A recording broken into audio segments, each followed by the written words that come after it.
2 houses on Willard Key and are driving out to Tallgrass. Because that's when the first tourists come down, Webb says. October. No, she says. Actually, the name is an odd combination of Seminole and Spanish. She goes on to explain that when the Spaniards first came to southwest Florida, the Seminole word thaqui for big was already in place, and they added the Spanish word cabo to it and came up with the name Cabo Thaqui, or Big Cape. This eventually became slurred and contracted to Cabo Thaqui, which was then finally Hispanicized to Cabo Octubre, which, of course, was Cape October in English. Or so the story goes, she says, and turns to him and smiles. The eastern rim of October Bay is jaggedly defined by US 41, more familiarly known as the Tamiami Trail. Frank Lane, the owner and sole proprietor of Lane Realty, believes that Tamiami is redneck for to Miami. Alice doesn't know if this is true or not, but if you follow 41 south, it leads eventually to Alligator Alley, which then crosses the Florida Peninsula to the east coast and, of course, Miami. So maybe he's right. There are 4 keys off the Cape's mainland. Beyond those so-called barrier islands lies the vast Gulf of Mexico. Sail out due west from the Cape and eventually you'll make landfall in Corpus Christi, Texas. If you're lucky. So how old are you, Alice? He asks her. May I call you Alice? Sure, she says. So how old are you, Alice? He asks again. She doesn't think that's any of his business, but he is a client, and neither does she wish to appear rude. 34, she says. Married? Widowed. Sorry to hear that. Yes, she says. Any children?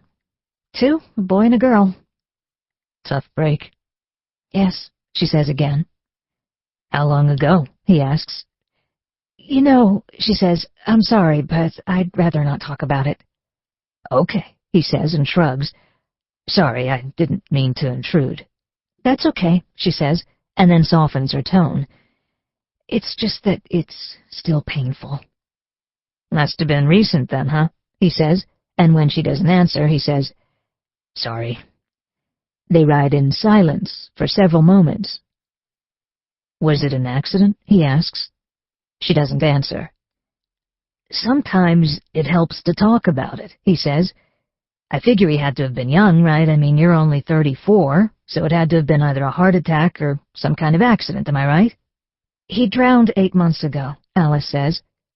And Webb remains silent for the rest of the trip to Tallgrass. The house was built in 1956, she tells him, named for Jennifer Bray Healy, who had it designed by Thomas Cooley and his son.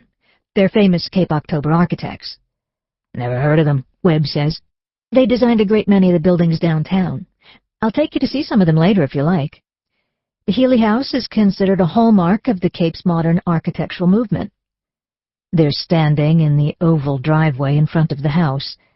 Alice is deliberately postponing that moment when she unlocks the front door and opens it onto the spectacular panoramic view of Little October Bay. It never fails to knock the socks off any prospective buyer. The house fell into disrepair after Mrs. Healy died, she says, searching in her bag for the key to the lockbox. The present owners, Frank and Marcia Allenby, bought it 2 years ago. They've been renovating it ever since, all in accordance with historic guidelines. The rules are that you can make changes provided you don't alter any historically or architecturally significant aspects of the design, quote-unquote. Sounds like bureaucratic red tape, Webb says. Well, no, not actually. The regulations are there to protect the environment and the property itself. This is a landmark house, you know. He says. Ah, here it is, she says, and finds the key to the lockbox, and then opens the box and removes the key to the front door. The owners are up north, she says over her shoulder. They also have a home in North Carolina. She inserts the key into the lock on the front door, twists the key, opens the door, turns to him and says, Please, come in. The view is truly breathtaking. From just inside the front door, one can see through the living room to the sliding glass doors at the rear of the house, and beyond those doors to the wooden platforms that drop gradually from one to the other down to the dock, where a 32-foot seaward eagle is moored to the pilings. Out over the bay, a squadron of central casting pelicans swoop low over the calm, silent waters. "Nice," Webb says. "And you get this same magnificent view from every room in the house," she says. "Was it a boating accident?" he asks. "Yes," she says briefly, and leads him through the living room, past the fireplace. "That's fossil stone," she says. "The chimney's been restored with a new flue and top. The cedar floors are new, too, throughout the entire house." "Out here, on the bay?" he asks. "The Gulf," she says, again briefly, and opens one of the sliding doors. "All the windows and doors were replaced during the renovation. This hardware's all new," she says, and steps out onto the first of the platforms. "The decks were all replaced and enlarged, too," she says. "Highest grade, clean-cut, dense dry wood and stainless steel screws," and walks him down to the dock itself. "Note the swimming pool and privacy garden just off the master bedroom," she says. The Allenby's power cruiser sits bobbing gently alongside the dock.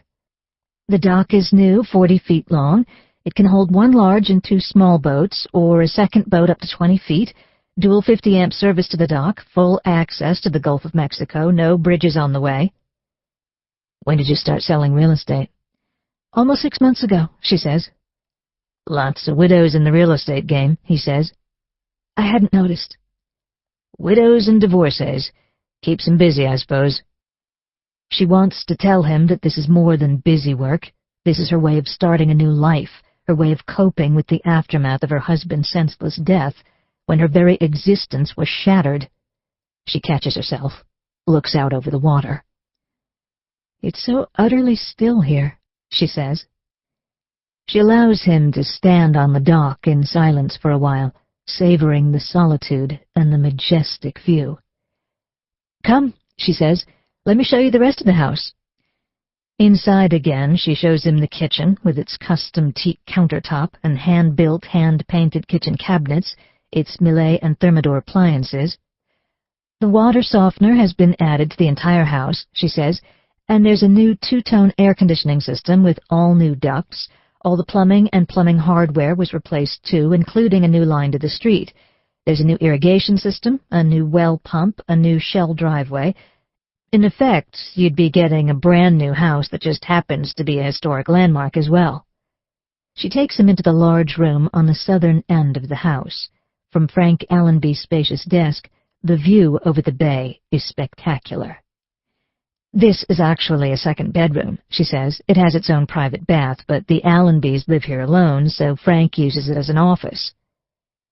"They say it takes a year," Webb says. "I beg your pardon?" "To get over a divorce or a death." She says nothing. "I've been divorced for 9 months now." "You suppose they're right?" he asks. "I have no idea." "Are you over it yet?" "I get by," she says. Which isn't true. She's struggling. She's struggling mightily. "The master bedroom is at the other end of the house," she says. "It's identical to this one. Think of the house as a beautiful butterfly, the living room and dining room as its body, the 2 bedrooms as its wings." "How large is the living room?" 20 by 30. It's a good-sized room." "And the bedrooms?" "Each 15 by 20. Come, let me show you the other one. Total square footage under air is a bit over 3,000. She leads him through the house again, past the living room and into the dining room, and then through to the master bedroom. "From the bed you can look right down into the privacy garden and the pool," she says. "How much are they asking?" $1.7 million. They've been offered $1.4 million, but they turned it down. I think they might be willing to let it go for $1.6 million, somewhere in there." "That's a lot of money," he says. "Not for this location." "For any location," he says. $1.6 million comes to more than $500 a square foot."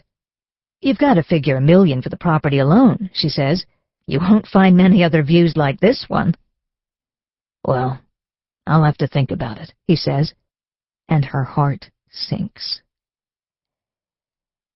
She gets back to the office at noon.